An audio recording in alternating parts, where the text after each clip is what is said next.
Welcome back, everyone. I'm Robbie. And I'm Liam.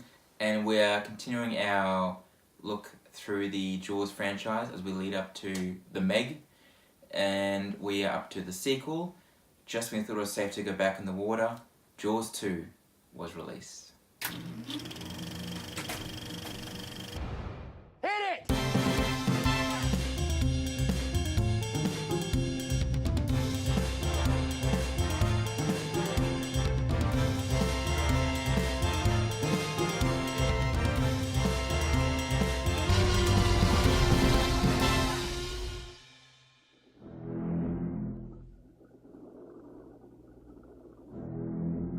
When the movie Jaws first opened, it created a sensation. And shark sightings increased by the thousands in all the vast and unknown depths of the ocean. How could there have been only one?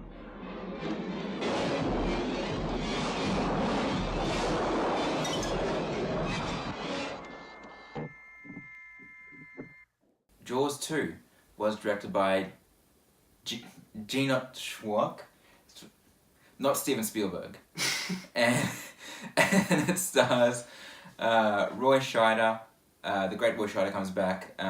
Lorraine Gary, Murray Hamilton both come back as well, and Richard Dreyfuss didn't return, which is sad. But very sad. He went on to make Close Encounters, which is a good thing. Yes. It seems that him and Steven sort of went to do something a little bit better than Jaws 2, I think. I will say, before we go on, I think Jaws 2 is very unfairly lumped in with Jaws 3 and 4. I don't think it's a bad film. It is by no means anywhere near as good as the first one, but I think it's a decent sequel. See, I think it's a bad film, but at the same time, it's not on the same level. Right. There's bad films and then there's shit, you know? Yeah. And this isn't terrible. Yeah. It's got quite a few aspects that are pretty well done. I think it's got some good scenes. Yeah. So the plot. So it's set from memory. I'm pretty sure it's 3 or 4 years. 4 years after the events of the first film. It's back in Amity again. And surprise, surprise, a second great white shark comes in to cause havoc. And Chief Brody is really the only one who suspects anything after what he's been through. Mm-hmm. The whole town, again, plays... just turns a blind eye to the whole thing, including the mayor. Idiots. Yep. And... Yeah. That's the story. It's Jaws again. Have you seen the first film? Because here it is again, just like without the second half. Yeah. Without the exciting second half, and replaced with kids on a boat. Yeah. Okay. So this is So like I said, I don't think it's a bad film. It has a bad ending, bad last. It has a bad third act. The first 2 acts I think are good enough. They're decent. I enjoy them very much. There are ideas in there that I think are superb that aren't maybe executed as well as they should have been. But the first 2 acts really deals with Chief Brody's paranoia. And they keep the shark hidden for a lot of time, which is fantastic. And then it becomes a slasher flick on the water with teenagers, and it turns into the ending. And it's bad. They show the shark so much, and it's just... By the end, you're not scared. You're not scared at all, because it's just like, okay, well, we know what it is. Yeah. You know, the thing that makes something scary is not knowing what it is. Yeah. That suspense. And then when you're just showing it as much as you show it in the third act, it's great. There are a couple of shots in the third act which are still good, and they did give me a bit of an adrenaline rise at the time.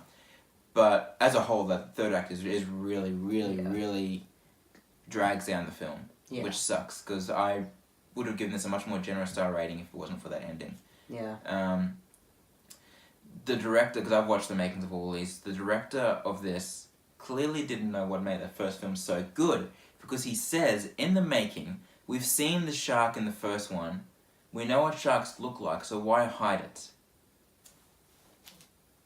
that is not what made the first film so good. That's the thing. You're taking away like the best part of the first film is the mystery of it. If you had great CGI, okay, it still wouldn't have the same effect, No. but the shark would at least look like a shark. Or no, that doesn't look like a shark. It would look like a good shark. Here, it's still 1970s robotic shark. Yeah. And instead of hiding it and shrouding it in murky waters and things like Spielberg did, it's broad daylight above the water and it just becomes stupid. It pulls down it. Okay, hang on. Before we go any further, we're assuming you don't really care for spoilers for this movie anymore. It's what? It's old. It's going on to 40 years old, something like that. So, continuing on. The shark attacks and pulls down a helicopter. And that is not a bad idea. I would have enjoyed it if it was done well, but the way it's pulled off is so horribly executed. It is something you would expect from like a really low budget kind of like student film, like a toy shark in the bathtub. Kind of thing. Yeah, like something a kid would make with his Super 8 camera. But anyway, fun. After a lot of stuff, what do you think overall of the film? Well, like I said a little bit earlier, I don't really like it. I don't know. There's more to say about the sequels because they're just terrible. But this one's sort of like this one's just sort of like it's got some good things in it, and then it's got some bad things. It's in the middle there somewhere. It's weird. It's more positive for me. But it's. Well, funnily enough, one of my favorite scenes in the movie is the helicopter scene. Because I love laughing at things that are stupid. I love it. And I very much enjoy watching things with a sense of irony. And when something's boring, and then it has something like, a shark jumping out of the water and biting onto a helicopter. In a way that no shark could possibly do it. It's awesome. I loved it. Yeah. I want more of that, but also I don't want any of that. If I'm talking about like a good film, it's weird because it has some things that are very much like so bad it's good, but then other bits which are actually very solid. I think the sharks. Not the opening scene. They obviously couldn't. They knew they couldn't recreate the fantastic opening scene of the first one, so they went for a completely different tone. Which I liked because I liked it until the shark appeared. I thought it became very goofy once it appears. And like the way they get the photo of the shark, I think is very stupidly done. Like the shark's coming, the guy turns, and then he clicks. I'm like, come on, you're just gonna drop the camera. I did appreciate that they did a completely different opening to the first one because it gave me a sense of false hope that the movie was going to like sort of be its own thing and not just be beat for beat the first film, but it does eventually just become that. And I like it was nice. It was nice. It was sad, but it was cool to see the orca. There, those connections we have with the first one. Because as we said in our other review, like we're both massive fans of the first film. Huge. And there were some nice little callbacks to the first film, which I did appreciate. They mentioned Matt Hooper, which was cool. Just made me want him in the movie, though. Yeah, it really does. And, I mean, Lorraine Gary, she does a decent job. Mary Hamilton, again, is wonderfully sleazy as the mayor. But Roy Scheider, he turns in a very, very solid performance, I think, in this. Yeah. It's very much on the same level of the first film. In terms of his acting, definitely. You can tell that he's committed. He really committed to it. I don't think he just wanted it to be, a bad movie. Yeah. He actually put a lot of effort into it. He's put his all into it, and he ended up churning out like a really good performance. Definitely. I really liked how they sort of play into the idea that it might just sort of be a PTSD thing. When he's that talking whole about the paranoia shark. bit is really, really well done. It just doesn't pay off like I think it should have. But it has a really good setup. Yeah. Doesn't have the payoff, which is so shitty. There's one of my favourite scenes in the whole thing is when he goes in with the photo to confront the council, and he just explodes, and that's one of my favourite like Roy Scheider scenes in any Roy Scheider movie. It's great, and it's so good. And if only that continued for the entire film, this would have been such a different movie. Yeah. there are also some very minor things that are just stupid and don't make sense. Like, you know, they talk about in the first film how there's, you know, they've never had anything like this before. And then it's like... A second one comes along. And it's in a very short amount of time. Yeah. Because it's what, like 3 to 4 years, like you said. And it's just stupid. It doesn't make sense. Like, it would make more sense to be set in a completely different location. Yeah. But then at the same time, if it's a different location, as we learned from the number 3 and 4, it doesn't work because it doesn't feel like Jaws anymore. That's true. That is true. So, you know, you can't In other win. words, just stop. You got the first one. There was no... Like, there's other... Like, I'm not against sequels if there's an opening to continue. Yeah. But where do you continue with Jaws? They proved there's nowhere to go. It's such an odd sequel because it's it just sort of opens it up to being more B-movie than anything. I mean, I do love the trailer line. It was like, I can't remember like word for word, but it's got the same kind of like really menacing kind of deep voice over that they had in the first trailer. For the first film, and this one was like, in all the vastness of all the depths of the ocean, how could there be only one? Yeah. And like that's the tone of the film. It's taking itself seriously, but it's very B-movie like it's a lot of the time. Yeah.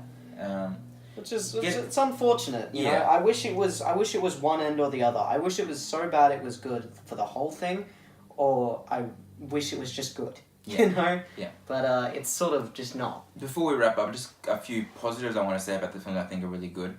The water skiing sequence I love. Yeah. That it's is very excellent. well done. It then turns into something stupid when... Not again, it's not the events that I think are stupid, it's the way it plays out.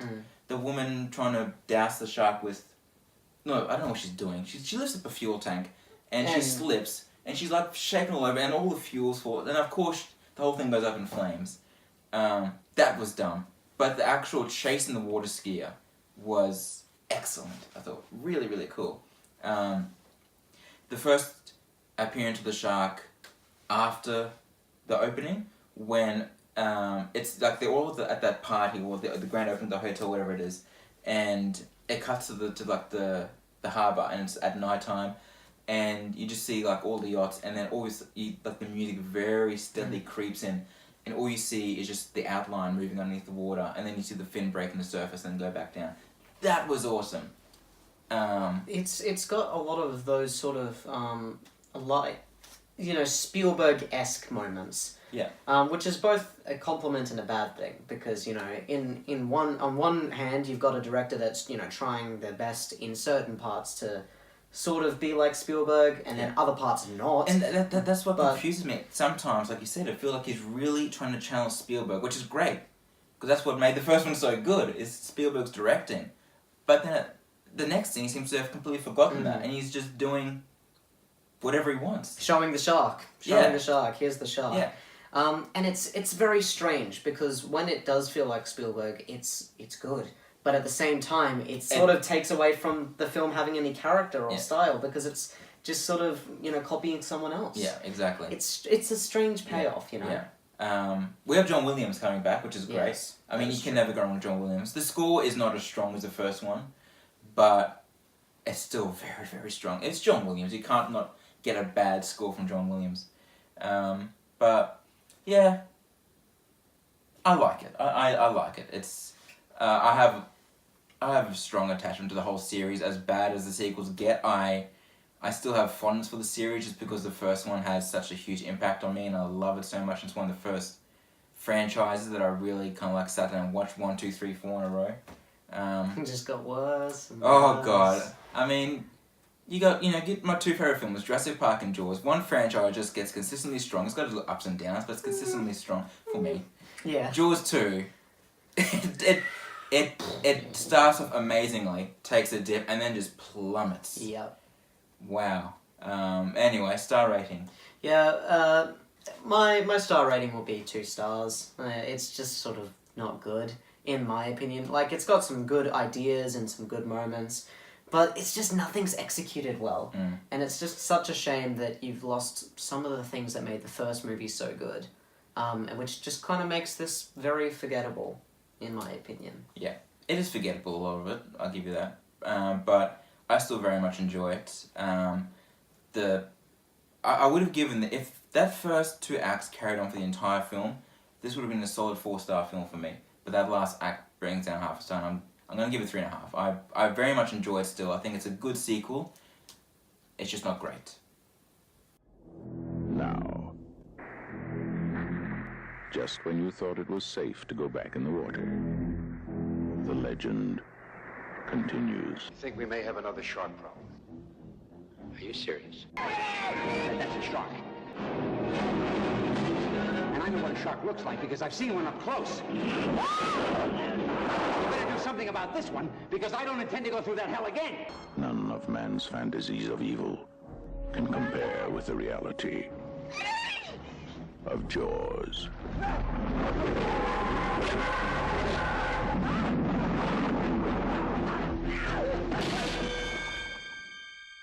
The all-new Jaws 2. See it before you go back in the water.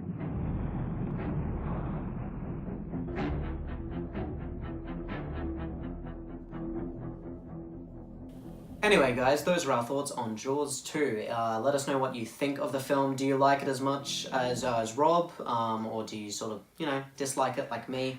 Let us know, and keep an eye out for our review of Jaws 3D.